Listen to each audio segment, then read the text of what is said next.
Subscribe Prudent social media channel and press bell icon for latest notifications. I am sorry to say that in Raj Bhavan issue, whether a Raj Bhavan is required or not,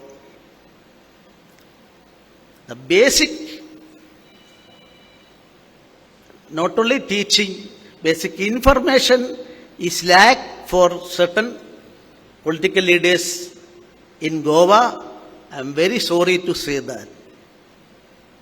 In Goa, there is a proposal. And the funding also, I was the governor of Goa. Prior to this, I was the governor of that Mizoram. Mizoram constructed a Raj Bhavan. For that, spend money from where?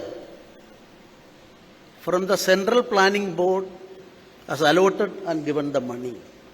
Here also some proposal is there, they are taking initiative, but I am sure that the present Rashtrapati ji is very much interested and he told me that you proceed in that direction.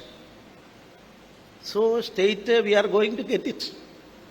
It's monetary aspect, state or central, that Chief Minister and our Prime Minister or Rashtrapati, they discuss and decide.